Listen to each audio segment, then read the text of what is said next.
Una vez, una tarde, llevaba un niño un pollo. Porque yo estoy aquí por mi plata, señor. Solamente me falta ser presidente del Perú.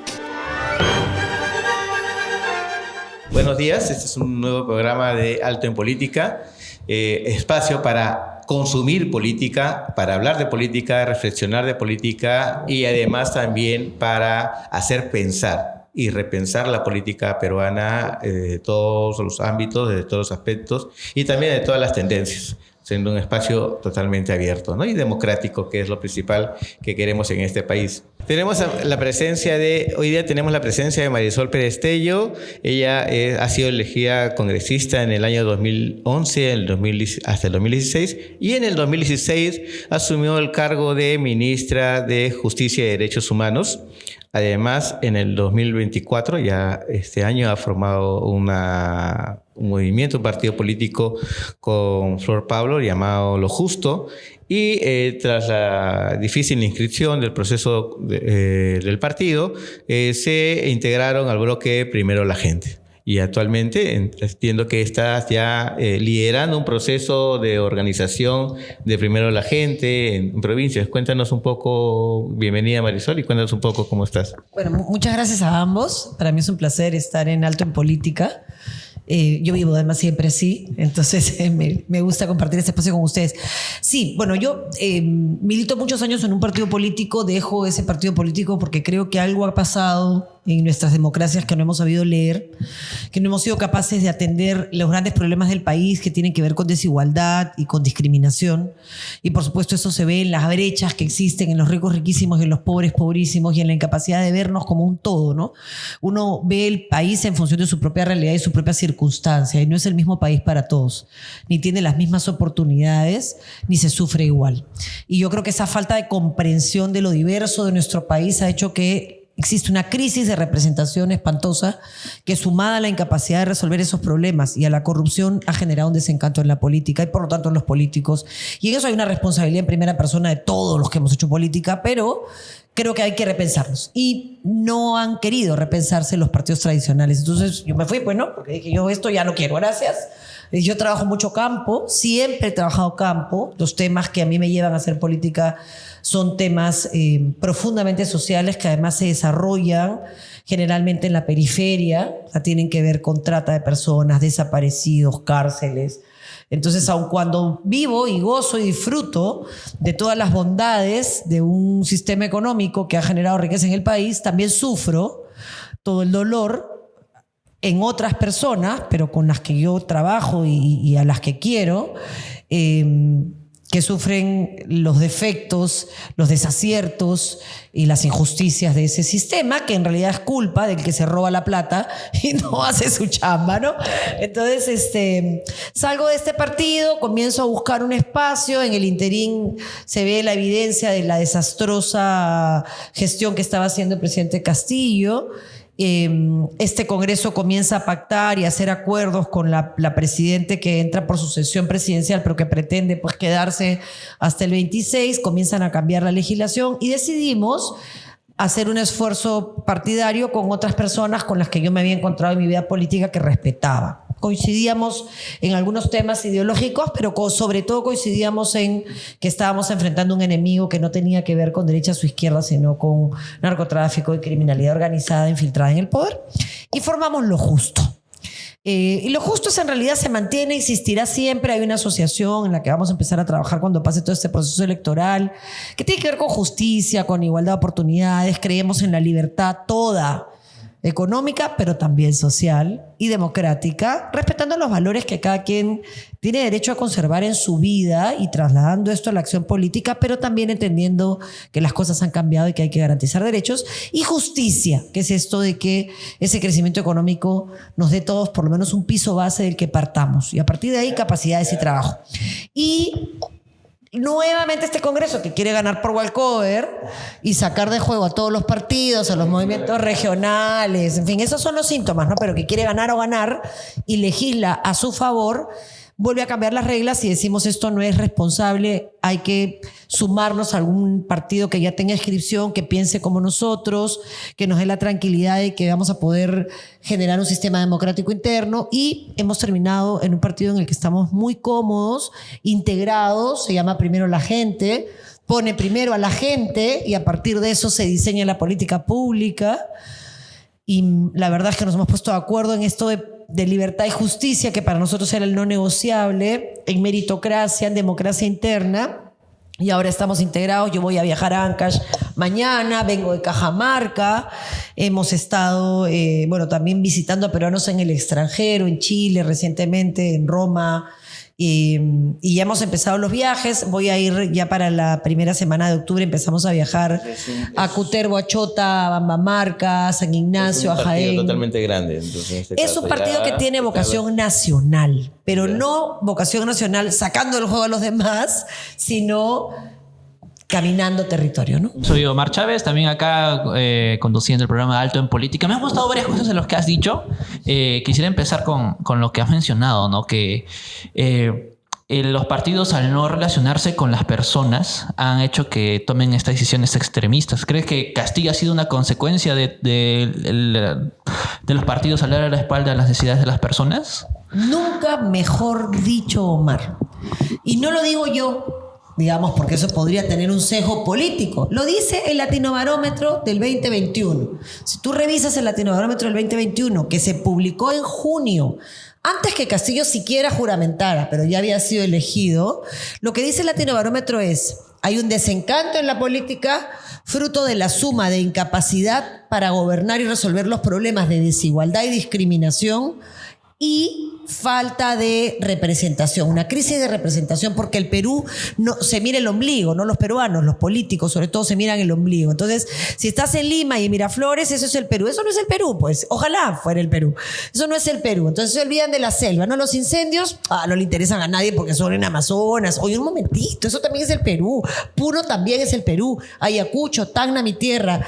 Y ese problema es lo que genera que gane Castillo. O sea, Castillo es en realidad el fin de un proceso de desinstitucionalización que se concreta en 18 partidos postulando a la presidencia, y hoy más de 35, hasta hoy, y pueden llegar a 50, o si no es más. Entonces, eso es lo que te revela que la democracia, que no funciona sin partidos políticos, no está representando las necesidades de la gente. Mira, estamos con Chibolín todos los días y este asunto del paro de transportistas no es otra cosa que el reflejo de haber ignorado, porque eso no es ahora, eso tiene años. Sí, efectivamente. Pero claro, ya empezaron los asesinatos, porque con las modificaciones que se han hecho en este Congreso, la gente que está respaldada, protegida por el poder, ya no va a ir a la cárcel, ¿no? Pero este tema del paro de transportistas va más allá, va a un tema de extorsión. ¿Y qué es lo que tú percibes, lo que está haciendo, lo que no ha hecho el gobierno por estos temas, aparte de haber abierto las puertas, me imagino, a cambio de normas, por ejemplo, la última norma por el tema del tráfico de influencias,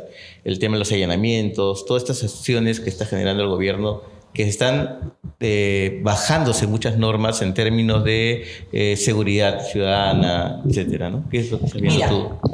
Y aparte de que esas situaciones no se han visto, el gobierno no la ha tomado en cuenta, pero al menos yo que vivo en Comas, nosotros sabemos de las extorsiones desde hace años.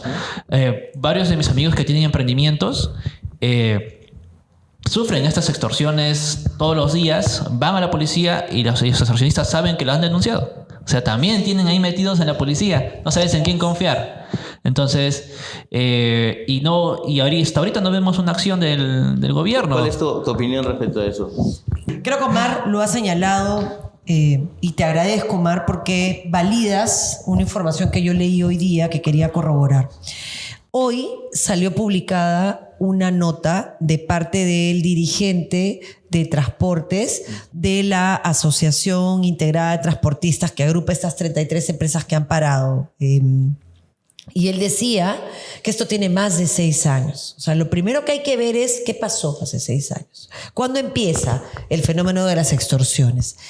Esa es el primera cosa que hay que analizar con seriedad. Si queremos hacer esto en serio, ¿no? Si queremos, digamos, gritar, eso es fácil. Pero si queremos hacer el análisis en serio, la víctima directa, ¿qué te dice? Esto tiene varios años. 6, dice él. Puede ser 5 o 7, pero... digamos, no es nuevo. Segunda cosa que te dice, la autoridad es cómplice.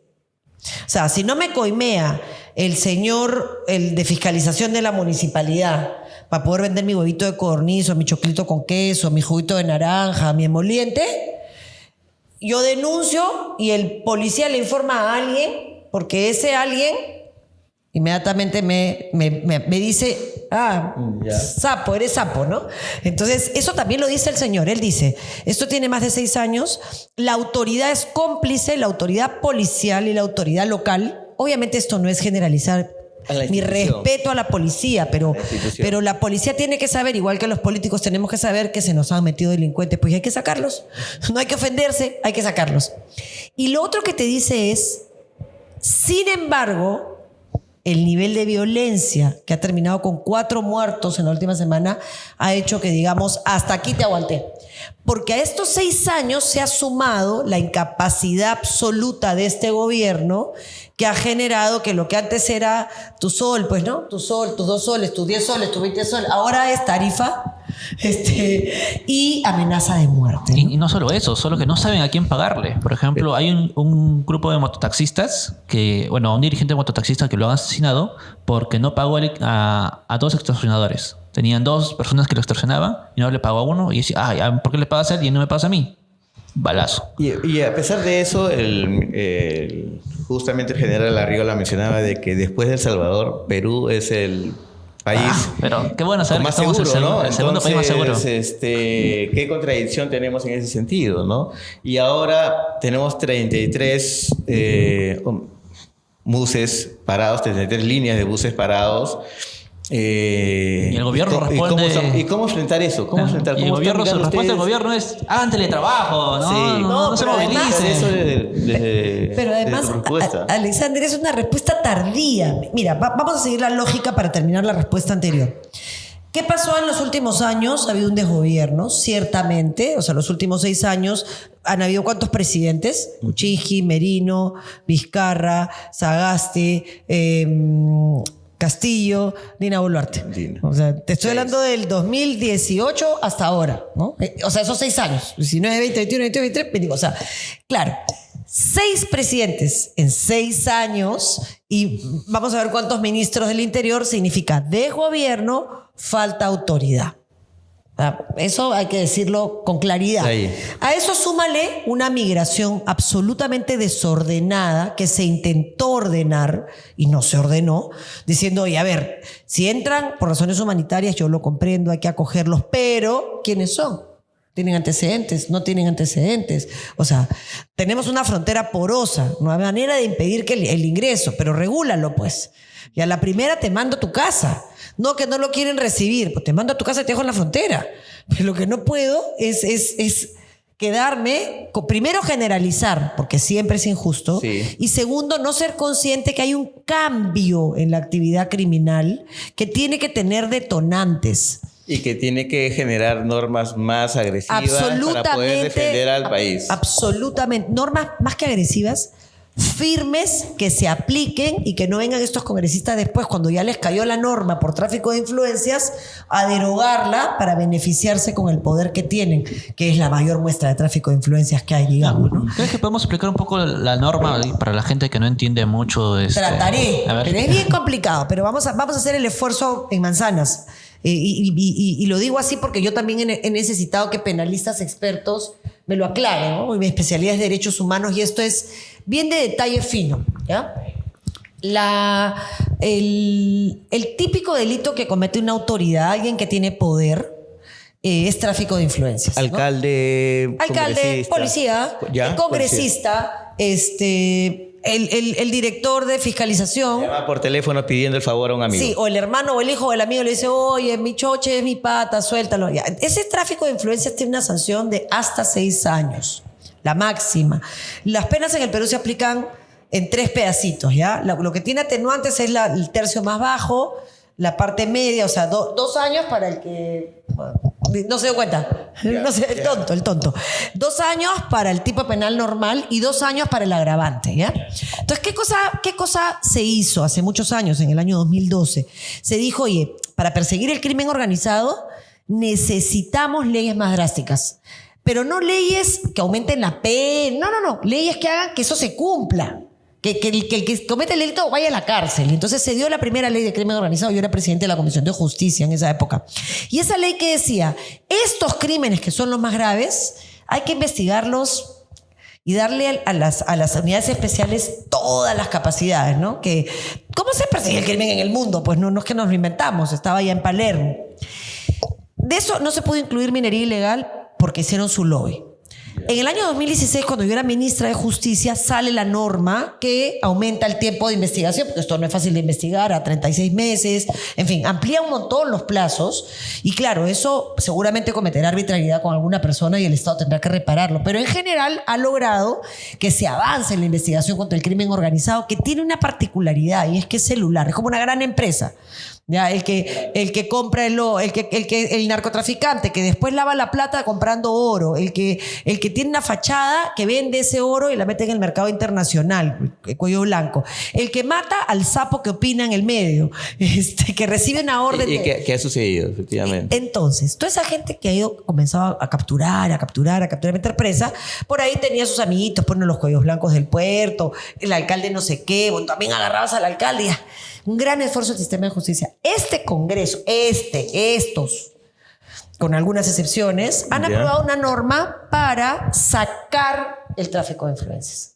Hay otras cosas, ¿no? El allanamiento, que tiene que estar presente el abogado. Imposible, pues allanas 20 lugares al mismo tiempo, el abogado no te contesta el teléfono, se acabó la... Y han comenzado a eliminar esta norma, por ejemplo, sacando la minería ilegal.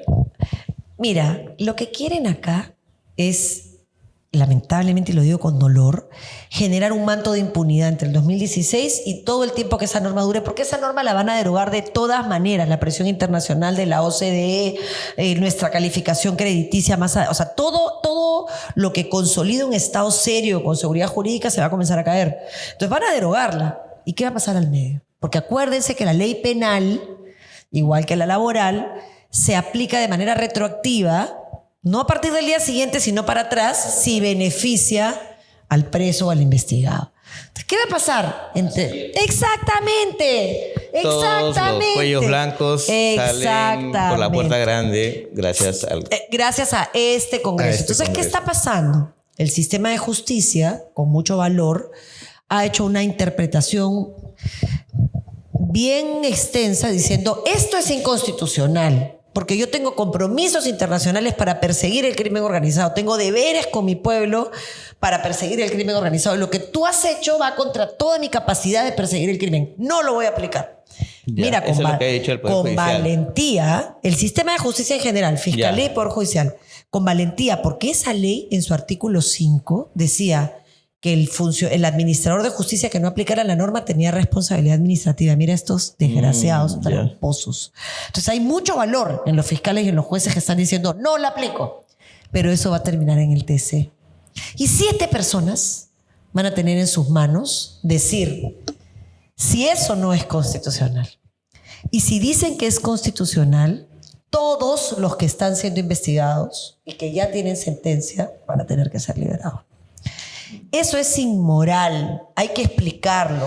Yo quizás no lo haya hecho, digamos, es muy difícil, son cosas, pero estudie, por favor, investigue, no me crea.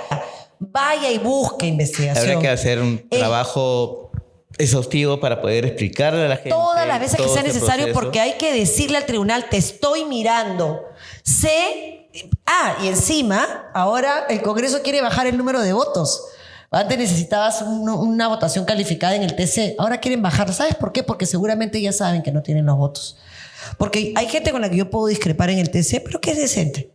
Por supuesto, hay gente valiosísima como Monteagudo, pero hay otra gente que es decente y que no va a atreverse a firmar una cosa de este nivel de inmoralidad. Pero eso también demuestra de que el Congreso quiere mantenerse o seguir demostrando que tiene poder ante el Tribunal Constitucional. Pero por ¿no? supuesto. Entonces, sí, eso va a generar que cuando salga esta norma o cuando deroguen esta norma, al final, la consulta del Tribunal Constitucional va a tener siempre al Congreso de la República pisándole las ideas y lo que tiene que decir. Pero Y ahí eso va van a ser- demostrar de qué están hechos y quiénes son. Y la historia lo juzgará. El problema es que la historia lo juzgará y mientras tanto nosotros tenemos extorsionadores, sicarios, muertos de risa. Bueno, Sí, pues, muertos de risa. No hay efectivamente. gente siendo como las personas de las que estás hablando. Y te estoy hablando, no te estoy hablando de gran empresario, no te estoy hablando de la señora que vende huevitos de codorniz, que para que la dejen pararse debajo del paradero de San Carlos, tiene que pagar su sol, sus 50 Sí, centavos, sus 3 lucas. les cobran por los espacios de las esquinas. Ah, ¿no? pero O sea, claro, ¿sabes qué? pero Mira, claro. Y pero hay claro. mucha gente que ese prácticamente es su negocio. De eso vive. De eso y hoy vive. día la gente ha tenido... hiciste un comentario sobre el gobierno que siempre llega tarde, ¿no? Hoy día a las 6:30 de la mañana informan que se suspenden hoy día. O sea, porque claro, seguramente ellos tienen a alguien que les cuida a los hijos y la movilidad pasa a recogerlos para llevarlos al colegio. La gente normal deja todo listo el día anterior, se levanta a las 6 de la mañana, prepara la lonchera, el niñito se va, lo lleva el vecino, el tío, la abuelita, y claro, si te avisan a las 7 de la mañana, primero para que te enteres, porque tú a esa hora te estás cambiando para ir a trabajar, pues no sales de tu casa en un cofre, ni en un carro blindado, ¿no? Te tienes que chapar tu... Y claro, Claro. y con paro sale más temprano para que no Ajá. te boten de la Tienes que chamba, ¿no? salir a las 5 de la mañana porque sabes que hay padres. Entonces, te avisan a las las 7 cuando tu hijito ya está camino al colegio y no tienes con quién dejar a tu hijo, quién lo cuide, entonces ¿dónde está? ¿En qué mundo viven? ¿Para quién gobiernan? ¿No? Y peor que el Ministerio de Trabajo te dice, bueno, le damos tolerancia a 2 horas. Sí, y Para después que cuando traigan se dan el cuenta que trabajo, 2 ¿no? horas es muy poca, bueno, ya 4, ¿no? Entonces Sí. también los que tenemos, los que brindamos servicios, yo brindo servicios públicos, servicios, digamos, el notario es una persona que da fe por delegación del Estado, pero es un privado. ¿Cómo te manejas? ¿Cierras la puerta y la abres 2 horas después o 4 horas después? Claro. ¿Qué le dices al usuario? ¿Qué le dices a la persona que trabaja contigo que tú quieres?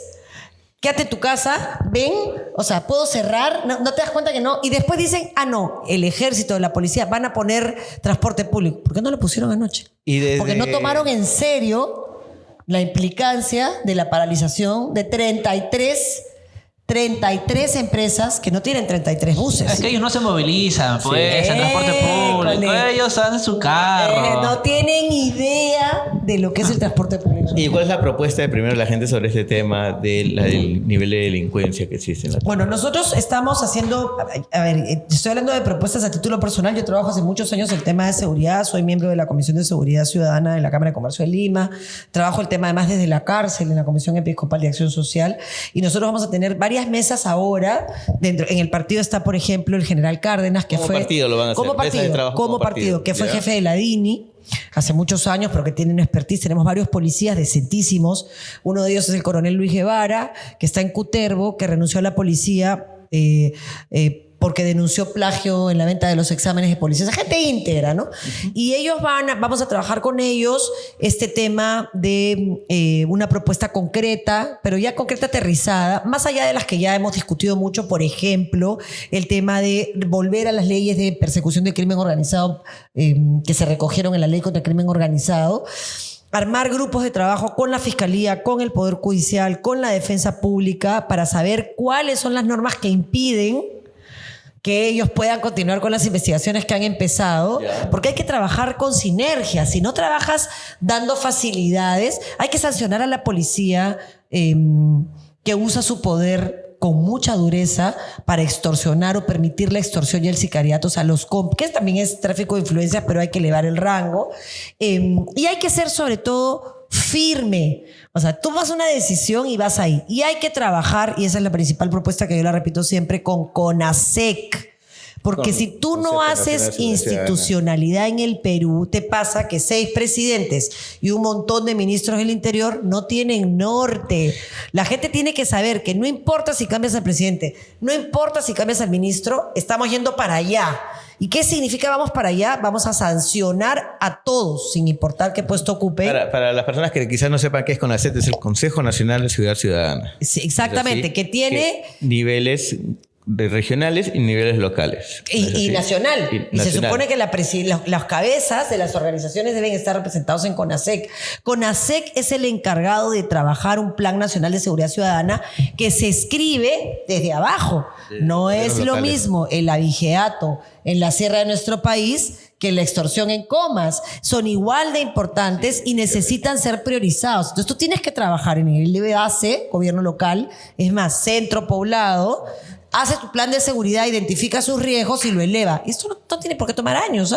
Eso es muy rápido. O sea, tienes una semana para elevar tu diagnóstico, por lo menos. ¿Qué problemas tienes? Ya, no sabes la solución. ¿Qué problemas tienes? Pero ¿cómo has visto ese involucramiento de los gobiernos locales y regionales en el Consejo Nacional? Es que la cabeza o manda. el impulso de los consejos. Alexander, seguramente hay alguno que funciona, pero la cabeza manda.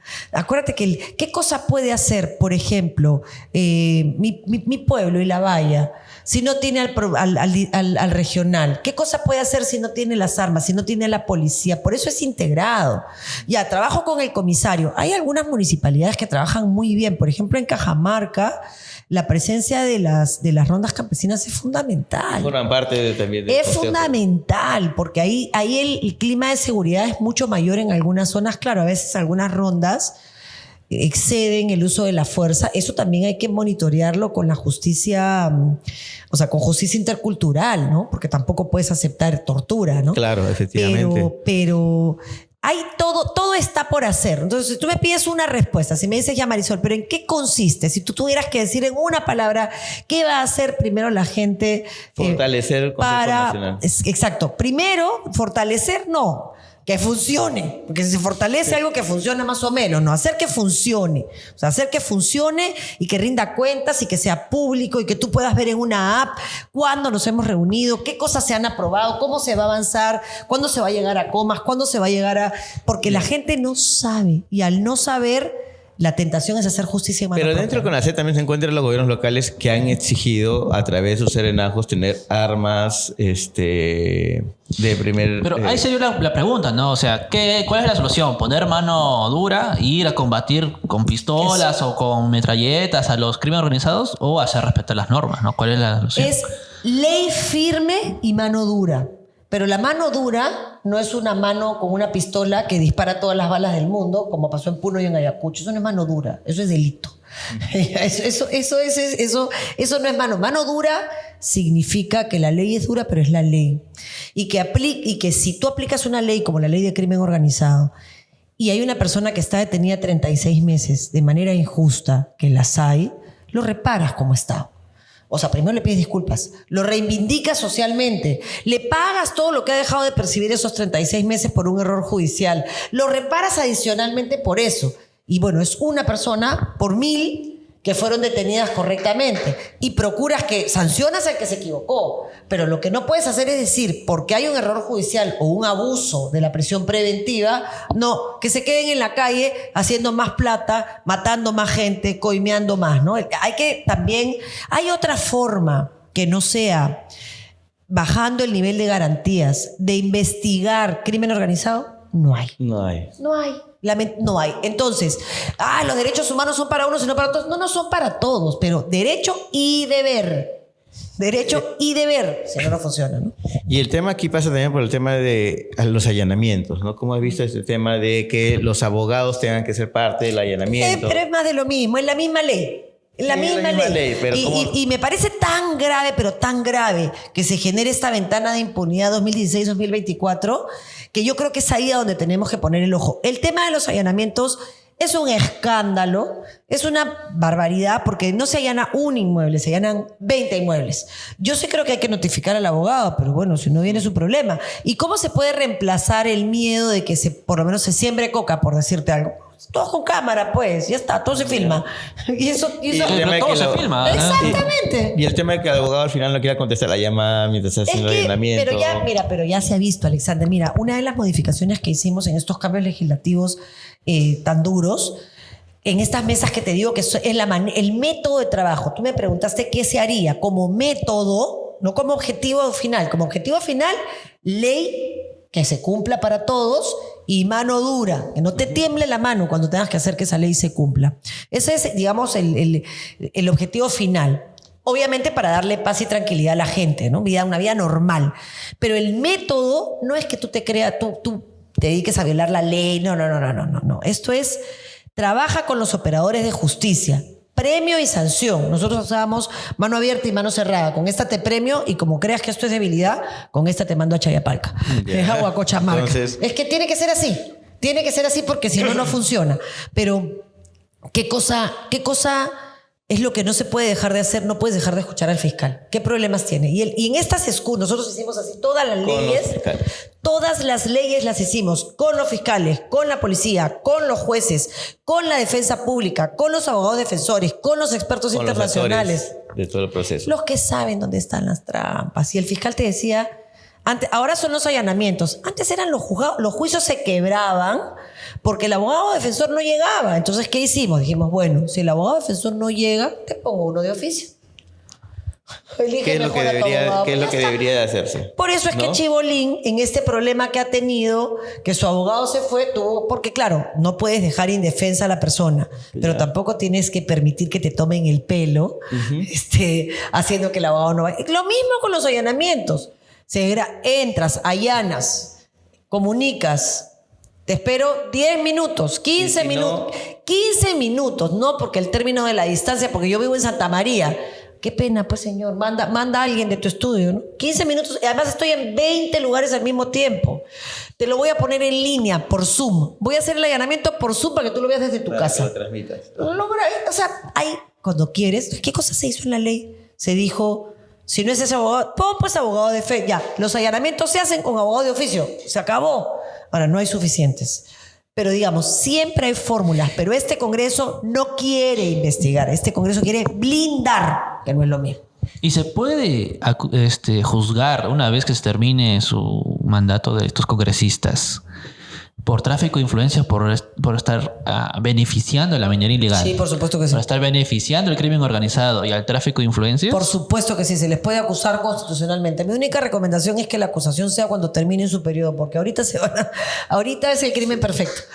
Entre ellos van a decir que no, que son casi que los 12 apóstoles, ¿no?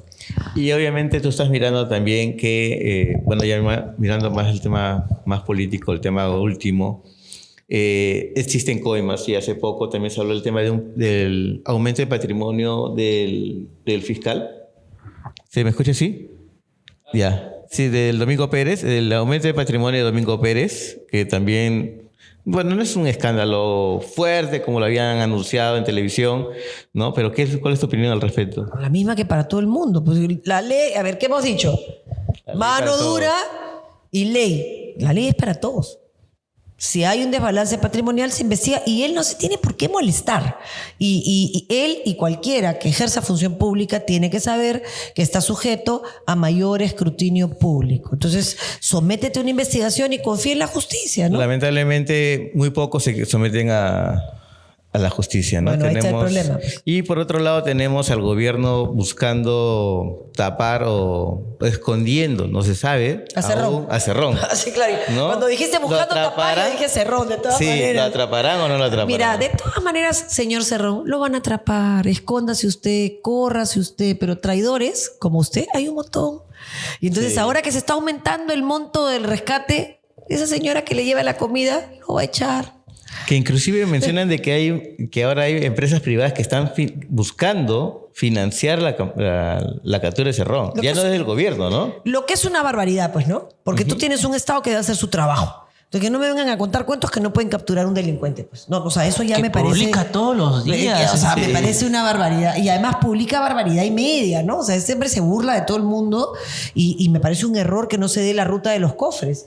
Y además ahí le quiero decir algo a la gente. El cofre no es solamente el de la presidenta. También se le dice cofre a los carros de los ministros. Lo que es una guachafería, ¿no? Porque es como si adentro fuera una joya. Un joyón es lo que hay adentro de esos carros.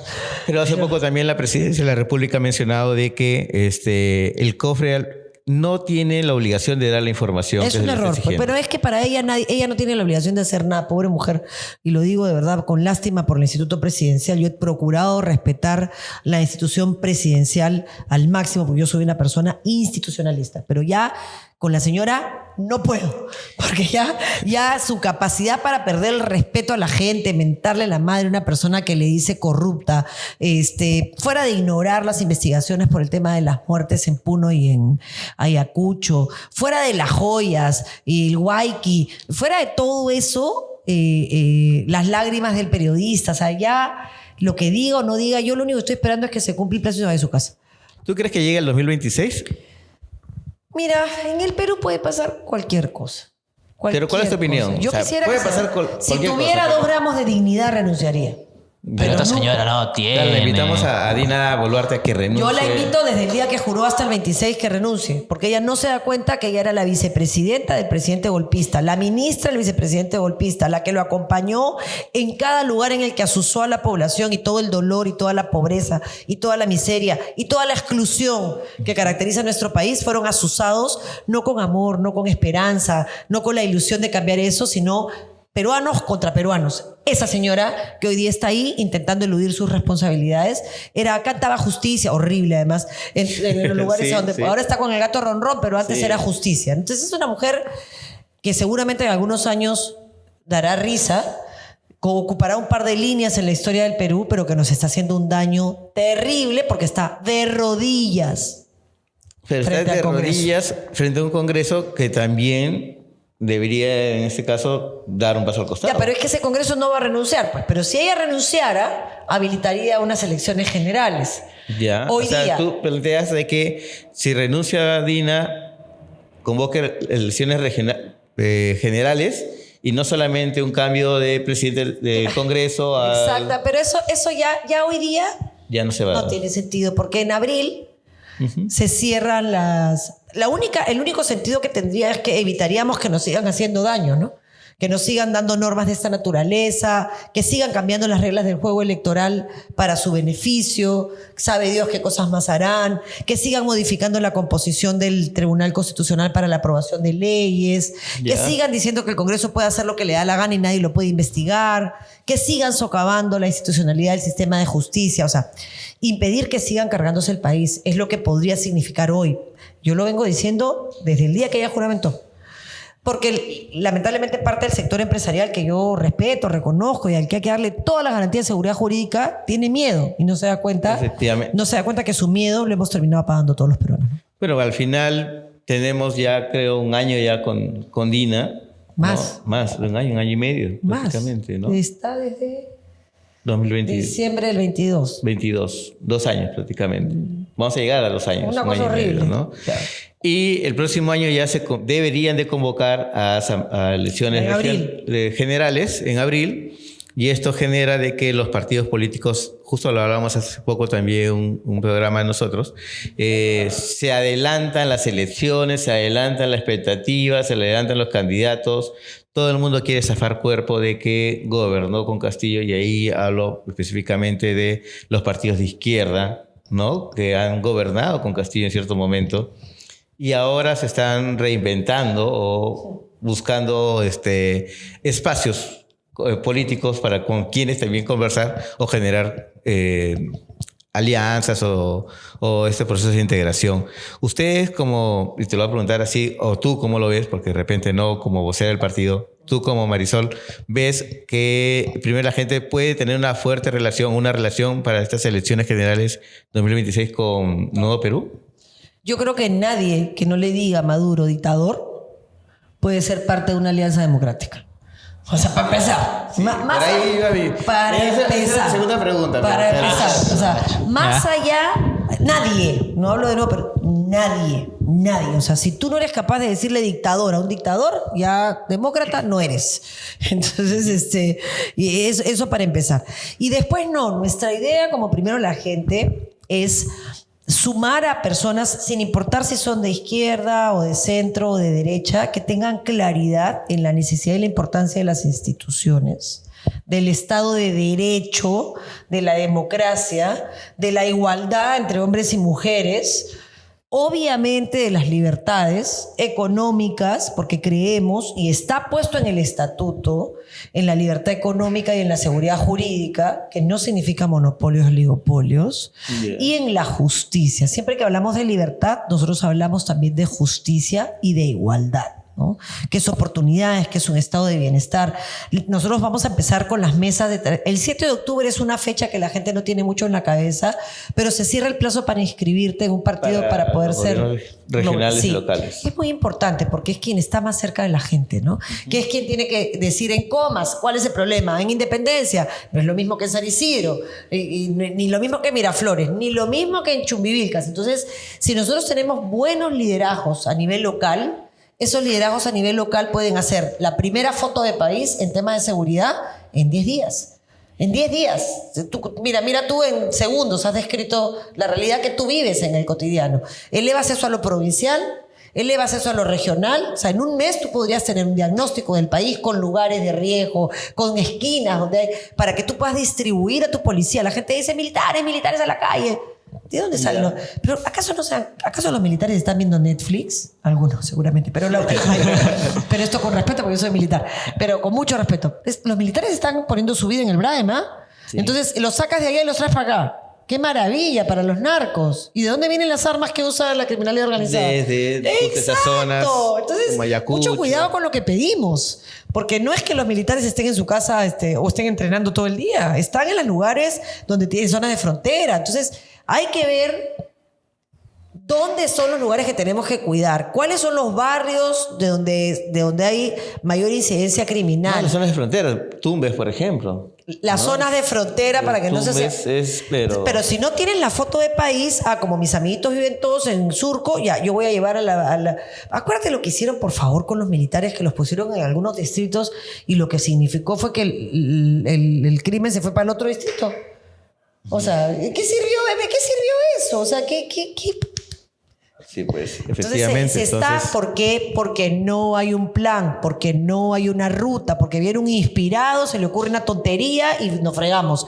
6 presidentes, 6 años, no sé cuántos ministros, te aseguro más de 20. No he hecho la suma, pero te lo aseguro. Vamos a hacer sumas para dar el número exacto. ¿Cuántos ministros hay? Vamos a preguntarle a la gente ahí. ¿Cuántos ministros hemos tenido? Ministros del Interior desde el 2018, que fue el quiebre, el punto de quiebre. 2017 fines, ya, 2018, punto de quiebre. ¿Cuántos han habido? ¿Y cuántas reuniones? Mira, 2 preguntas hay que hacernos, ¿ya? Y está en Google. Una, ¿cuántos ministros del Interior han habido desde el diciembre del 2017 hasta hoy día? ¿Cuántos presidentes? Ya sabemos.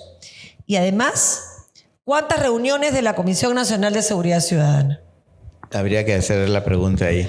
Pero además también hay un tema de debilidad institucional, no desde los partidos políticos, porque los partidos políticos ya sabemos que existe una debilidad institucional, a partir inclusive de la norma en que ahora muchos partidos políticos han decidido que la votación sea por delegado y ya no por un militante un voto, en algunos, casi todos los partidos, ¿no?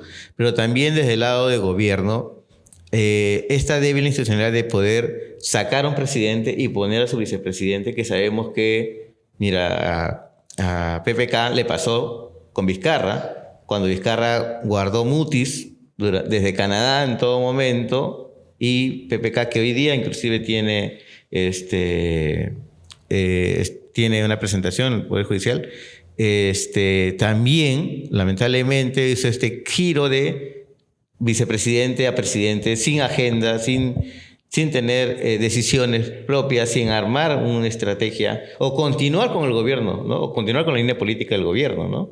Lo mismo tenemos ahora con Dina Boluarte, que asegura que el próximo presidente de la República tenga la misma estabilidad, o tenga una estabilidad como de por lo menos 5 años. Mira, dado que estamos ya medio llegando al final, no quiero que las personas que quieren consumir alta política se olviden que la política es un arte. Es el arte de gobernar, es el arte de servir. Para mí es la forma más sublime del amor, ¿eh? El arte de entregarse. Esto no es política, esto es una manga de mafiosos que han infiltrado la política. Yo no puedo aceptar que le digas policía al coimero. Eso no es un policía, eso es un ladrón que se ha puesto un uniforme que está deshonrando.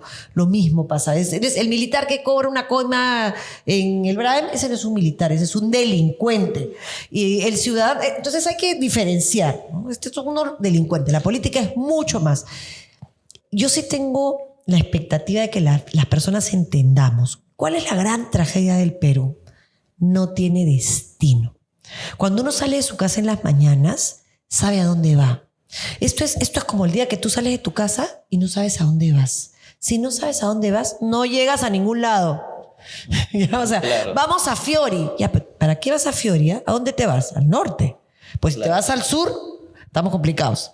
Ya, y del norte... Aquí, sales y en el camino se te ocurre ir a Fiori. Ya, el camino, claro, uno tiene que saber a dónde vas. Si tú sabes a dónde vas, haces una ruta. Puedes hacerla por el agua, por la pista, por una ruta más chiquita, una ruta más larga, el Waze con peaje, sin peaje. Ya.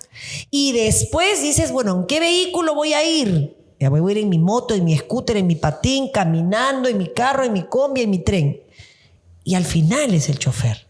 Si tú tienes ruta, si tú tienes destino norte, si tú tienes ruta, las opciones, las alternativas, en caso de que te cierren una calle, si tú tienes vehículo, después buscas el chofer. Y si te cambian el chofer y al cobrador de la combi, no pasa nada. Bueno, vas a perder un tiempo, pues se te revienta una llanta. Ya. Entonces nosotros tenemos la mejor combi, la mejor combi porque tenemos un país lleno de oportunidades, maravilloso, mega diverso. O sea que el vehículo lo tenemos. Un país con oportunidades. No tenemos norte. No sabemos a dónde llevar ese país. No. Entonces eso es lo que hay que trabajar. Ese sueño del país con igualdad, ese sueño del país con igualdad de oportunidades. Donde... Pero ese sueño del país no te lo da el Acuerdo Nacional. Sí, pero se lo han cargado, pues.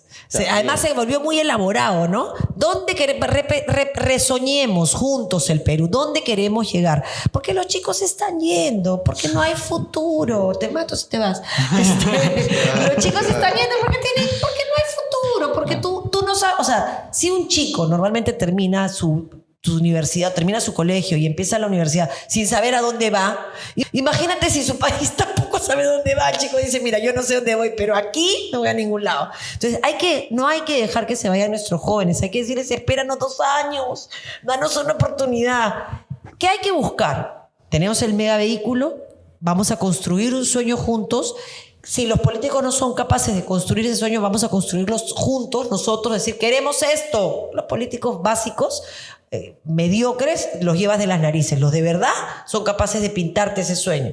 Yo sí creo en un país con igualdad de oportunidades. A partir de ahí chapa la oportunidad y bueno, si eres emprendedor saldrás adelante y harás plata y bienvenido sea. Yo te daré las garantías y la seguridad jurídica para que hagas más plata y generes más trabajo. Eso. El problema es el chofer de la combi y el cobrador. El chofer es Dina y el cobrador es el ministro del Interior. Entonces, como no tenemos destino, entonces el chofer es un desastre, el cobrador cobra. Empecemos por arreglar lo que hay que arreglar. Vamos a tener 60 choferes en oferta electoral. 60. Hoy tenemos 35, 36, hay 20 y tantos partidos. Ya, ponte que no entren los 20, que entren 10 más. 45 partidos. Estamos haciendo esfuerzos de integración, pero es bien difícil. Estamos planteando que el Ejecutivo o el Legislativo modifiquen la ley y haya una sola plancha presidencial con varios, como en México, PAN, PRI, PRD, sí. Una sola plancha. Entonces tienes 3 señores o 3 señoritas o un hombre, una mujer, ojalá una mujer, un hombre. Y entonces, estos son la plancha de los verdes, los rosados, los amarillos. Los fucsias. Entonces tienes 35 posibilidades, menús de candidatos al Senado y a diputados, pero tienes 10 planchas presidenciales, con lo cual el debate es más inteligente, no hay tanta pelea, no mareas a la ciudadanía escoge su congresista y su diputado y su senador, pero escoge una de las planchas que... Esa es una salida. Claro, no depende de nosotros. Depende de este Congreso sin vergüenza y de cuáles sean sus circunstancias. O de que la vea lo vea Dina Boluarte y plantee un proyecto como ejecutivo, ¿no? O que lo plantee alguien que tenga iniciativa legislativa, como por ejemplo el Jurado Nacional de Elecciones. O sea, hay opciones, pero es difícil, hay que pelear por las cosas que uno ama y que uno cree, y este es nuestro país y hay que defenderlo. Me ha gustado mucho lo que has dicho, ¿no? Soñemos Que no te vayas. También, ¿no? Que soñemos este país juntos, ¿no? Y de los choferes. Y en el caso de Primero la Gente, ¿quién sería el chofer? Bueno, yo estoy postulando a chofer, la verdad. Y creo que el que te diga que ya es candidato a la presidencia de su partido, que te asuste. Porque quiere decir, o que es el dueño, con lo cual ese no es un partido democrático, o que ya está todo arreglado, con lo cual eso no es un partido democrático. Porque las elecciones para elegir y definir candidatos a la presidencia son en noviembre del próximo año. Tú puedes ser un precandidato, tener todas las ganas del mundo, todo el deseo, pero respeta los canales. Así que sí, a mí me gustaría ser chofer de esta combi y soñar este Perú juntos. Pero mucho más importante que ser chofer de esa combi es que mi combi vaya a algún lugar. Así que me importa más la construcción de ese sueño y que el mejor de nosotros sea el que la maneje. A mí no me importa ser cobrador, la que cambia la llanta, la que limpia la combi, pero yo sobre todo quiero ese sueño peruano, porque no quisiera ver más capital humano como tú, por ejemplo, que se va porque acá no hay oposiciones. ¿Y tú, Marisol, crees que realmente lleguemos a tener 36 candidatos o llegaremos a tener, porque no creo que el Perú tenga la capacidad de tener tantos líderes políticos? Bueno, no tienes que ser líder, ¿no? Mira al presidente anterior y a la presidenta actual. Solo tienes que tener un partido y ya.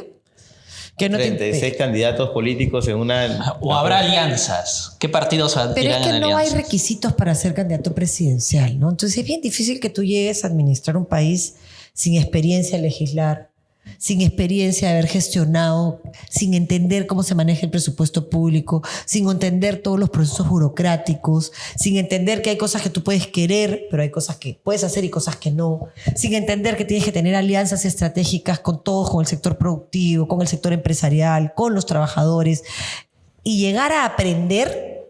O sea, yo no me subo a una combi que va a ir a Piura con un chofer que no tiene brevete.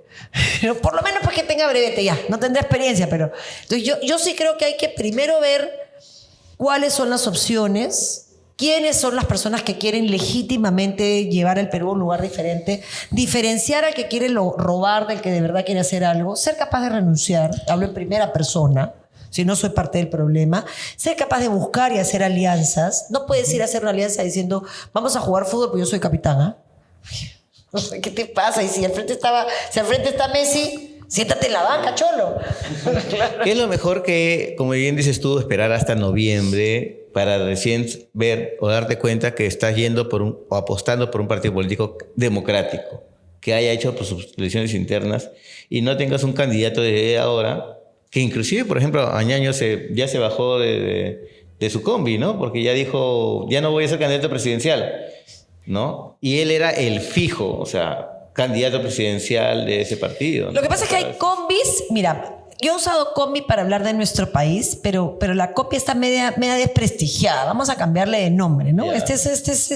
Pero vamos a hablar del tren, que nos hace tanta ilusión a todos. Yeah. Es más bonito, aunque el tren tiene ruta fija, pero este es un vehículo. El país tiene todas las condiciones. El país es el que nos va a llevar adelante, porque acá es de este país es donde sacan los recursos naturales. Este país y su geografía es lo que tú tienes que administrar con todo lo malo y con todo lo bueno que nos genera. Todo su potencial tiene que ser administrado, ¿no? Y regular, por supuesto, las relaciones entre las personas que vivimos dentro de esta jurisdicción. Yo siento que el momento para hacer alianzas era antes. Porque además hay figuras, como la integración, que no es una alianza. Nadie quiere porque hasta el 12 de julio tú inscribiste candidato. Entonces hay muchos compromisos. Y hay combis y combis, ¿ya? Hay, si tú quieres hablar de ya partidos políticos, hay partidos políticos serios, que son vehículos electorales serios, y hay combis asesinas, pues, ¿no? Que son claro, pues, que hay todo, pues. En esta fauna hay de todo, ¿no? Y creo que hay que saber distinguir el partido que lo que hace es vender cupos, el partido que lo que hace es abrir espacios. Gente que ya sabe que son candidatos regionales, con gente que ya sabe que son candidatos a gobierno local, por ejemplo. Y le regalas, o sea, a mí me da mucha pena. Señora Ñaños es una persona que yo respeto mucho. Yo he visto su trabajo en Ayacucho, digamos, tengo una relación con él de profundo cariño. Pero esto no es un juego, pues. O sea, acá no está... Estas campañas más no dependen de inversionistas, sino dependen de políticos que sepan hacer. Y de gente buena que quiera hacer. O sea, no hay que ser político, hay vocación, ¿no? Gente buena que no sea pues inocente, ¿no? Porque la política, decía un maestro que yo quería mucho, Antonino, la política hay que hacerla con peripecia. Una palabra difícil. Decía, siembra convicción y peripecia. Siembra valores. Tienes que tener claro quién eres. ¿Qué valores marcan tu vida? En eso yo sí soy conservadora. Yo conservo valores. Yo creo que se tiene que actuar en la vida sobre la base de valores. ¿Ah? La justicia, la libertad, la empatía, el amor, ¿no? La solidaridad. Sobre la base de esos valores, tú los haces carne. No renuncias, no claudicas, no te vendes, no hipotecas tus ideas. Y luego viene la parte difícil, la peripecia, ¿no? La política es así, ¿no? ¿Cómo haces para entrar? Entras por acá. Porque te enfrentas a narcos, a mercas, a intereses, más chiquitos, más grandes, medianos. Te enfrentas a muchas cosas, ¿no? Hay que tener mucho valor, pero además mucha claridad, ¿no? Y no existe la posibilidad de transformar este país hermoso que tenemos sin poder. Yo he trabajado en activismo, sigo haciendo activismo, ¿no? En las cárceles, en el mundo indígena, pero no puedes. Las necesidades son tantas que solo vas a cambiar la estructura con poder. Y esto es como una escobita, ¿no? La escoba barre un poquito. Si tienes más poder, más. Si tienes más poder, más, ¿no? Entonces, si entiendes el poder como servicio, es legítimo. Como servicio, no como fin, ¿no? No para tener un cofre y tus lágrimas no me importan y si me insultas yo te insulto, yo voy en mi helicóptero y mal no te importa. y canto lo que me da la gana y el gato ronrón y me paro y hablo y escribo el peruano y saco mi foto todos los días, sí, y me lleno de vanidades. Eso no es política. Eso ni es política, ni es uso del poder correcto, ¿no? Eso es mediocridad. Y en muchos casos y es lo que hemos llegado lamentablemente en el país, no solamente desde el gobierno nacional, sino también desde el Congreso, con tantas denuncias de congresistas. Y en los gobiernos subnacionales, ¿ah? No nos olvidemos. Y en gobiernos regionales y municipales también. Y bueno, ya vemos el tema de las vacancias que se vayan a dar, ¿no? Bueno, entonces, agradecerte tu presencia, Marisol. Sí, muchas gracias. Sí. No te vayas. No voy a ir. 2 años. Esperamos... No es que sea esta la primera y no sea la última, sino todas las que quieran. Para largo, esto es para de largo todavía porque hay mucho. Y los felicito por hacer este esfuerzo de comunicación. Yo creo que es necesaria. La gente ya no quiere ver la tele. Sí. La gente consume TikToks y a mí me parece espectacular. Ves la tele y comienzas a ver. Y me parece bien que vean al que enseña el perrito y fríe el huevo. Todo bien, ¿ya? Pero usemos nuestras capacidades para informar a la gente bien, ¿no? Ya sabemos que la gente, yo también, tiene que chambear, se informa por WhatsApp, hace todo es muy rápido, todo es muy... Pero busquen información que no los estafe, que no los engañe. Vamos a construir este sueño sobre la base de la verdad. Bien, qué buena gracias. frase. Tomás, si quieres cerrar. No, igual, yo encantado con la entrevista, me han soltado unas frases impresionantes, me ha gustado bastante, muchas gracias también por haber venido. Y no te vas. No. Listo, muchas gracias. Gracias, nos vemos.